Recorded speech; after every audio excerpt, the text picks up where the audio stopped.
morning, world. My name is Margaret Forth. I am 18 years old. Do not let that fool you. I am still a fetus, and today I wanted to share my story of how I became less of a fetus over the last 4 years. I have struggled with mental illness for about 4 years now. The first time I started feeling depressed was the beginning of 8th grade. I had problems at home with my dad, and I didn't have too many close friends at school. Things fell apart one night when my dad was having an especially frustrated spell at work. And that was the first time I seriously contemplated suicide. From there, I experienced many days filled with suicidal thoughts and severe sadness. And there were times where the only people who got me through it were 2 friends I had met that year. By the time I got to high school, my illness was no better.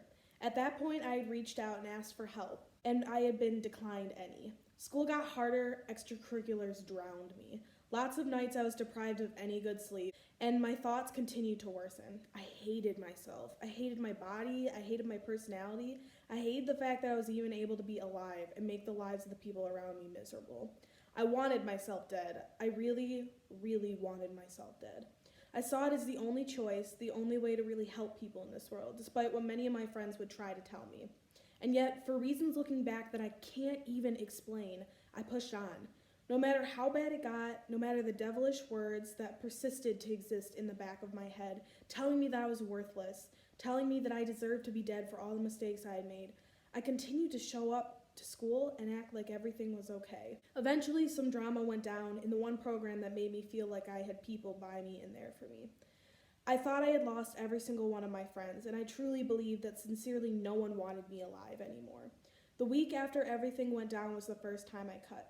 It was a very long week, with no motivation to do homework or anything productive at all. My friend, a guy who was in band and in my geometry class at the time, was the person who kept me alive. There were many late nights that we spent texting one another, where for hours on end he would sit there with me and literally talk me down. Thursday night was the night I cut for the very first time. Friday was when he got me help. Gotta say, it was scary as hell getting dragged out of 5th hour in front of all of my peers to go to the emergency psych ward. Many hours were spent sitting and talking with people. I would enter one room and talk with a therapist, and then 10 minutes later, I would enter another room and talk with another therapist. I honestly don't even know what happened after that. All I know is that we went home, my parents took the door off my room, and I started going to therapy. Summer was bad.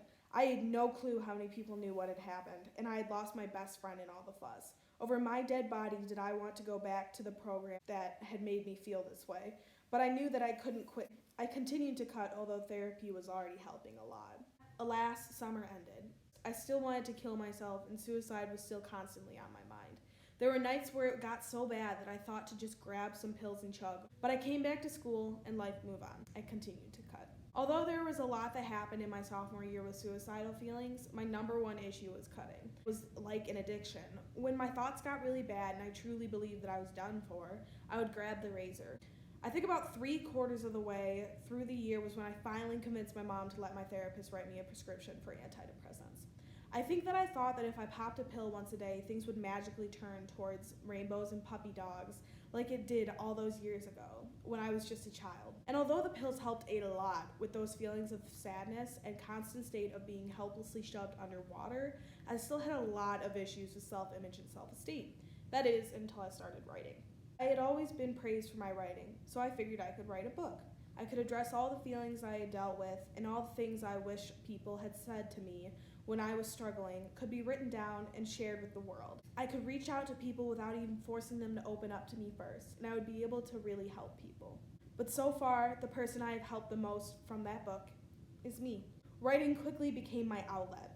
Running and tennis were great because it helped me make friends and get that adrenaline going. But writing was what let my mind free. I controlled what was put on those pages. It was a way of slowing myself down and going through my thoughts and feelings rationally without getting blamed by anyone else for doing so.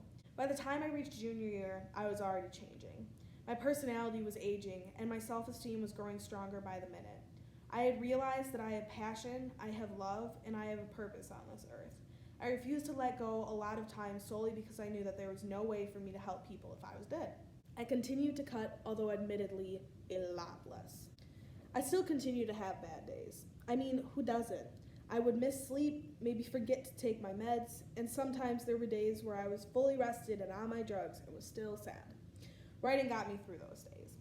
But because I was so dead set on not telling people what was going through my head and letting things bottle up just for the sake of saving face and helping others, I ended up having some really rough times. It was actually adults who helped me through those times. I had some really incredible teachers my junior year. Teachers who let me be passionate in a public setting, teachers who deeply cared for me in the most subtle ways possible, teachers who made me cry laughing, and then those teachers who made my day just by telling me that they loved my laugh. I would visit counselors and other staff regarding my club material or simply just to say hi. And even when they didn't realize it, it made my day just to get to sit down and talk with them. It made my day to know that I mattered to someone. Of course, there are my parents as well, who have grown over the years just as I have. Adults can stink sometimes. I experienced that firsthand for a very long time, and I still experience it to this day. You put yourself out there, you become vulnerable, and you get shut down. I stopped trusting adults in my early stages for that exact reason. But my junior year changed that. I found the right adults, the ones willing to listen, and that made all the difference. I'm not going to get all preachy on you because that's lame, as my 9th grade self would be telling me right now. But I will say that there are adults out there for you. It's definitely not fun trying to find them, but finding them can make all the difference. And that leaves me to my senior year. Like I said, I still have bad days. I haven't cut since the winter time of my junior year, but the temptations do get really strong at times, and that's where the demons lie. But I take it one day at a time, and once I have breathed through it, written down my feelings and thoughts, and made sure to sleep, I feel better. It's hard, I'm not gonna lie, but to say that it is nearly as hard as it used to be would be a complete and utter lie. I can't even describe it, but my mind just feels so incredibly yellow. Like there used to be this black, this huge storm cloud just constantly invaded itself into my mind, and all I could ever think was black. But now, sure, that storm cloud still hangs out in the back. It's what reminds me of the thing I'm fighting for in this big wide world. But my mind, the majority of it, is just so sunny. Light filters in, and closing my eyes, I can literally feel the warmth and happiness filtering in from every direction. I believe that you can have that one day too. God, I hope with all my heart that you keep being strong and pushing through to feel that light. You so deserve it. So yeah, that's me. Everyone goes through their own struggle. Everyone has their own experience that is unique and does not deserve to be judged in any way, shape, or form. If you're sad, you're sad. I had so many people tell me that because I lived in this beautiful house with this beautiful family with lots of beautiful friends, I shouldn't have the right to feel the way that I did. But I felt that way, whether they liked it or not. And I hope that you realize that you have a right to feel the way that you do. You're going to be incredible someday. You being different from the world of sheep that you live in is not a bad thing. It's the best thing to ever happen to you and the people around you. The reason I want to share this story with everyone out there is because recently I wrote a book on my experience with mental illness. This isn't a plug. It's not to get money or anything like that. I just want people to know that there is something out there that's not some adult perspective, not something that you get fed every single day. It's something that's different and just lets you know that there are other people out there who are going through something that you're going through too. And you're not alone. By any means, you're not alone. It's something I wrote when I was a sophomore. They're letters, and it's just stuff that I would have wanted to hear when I was struggling.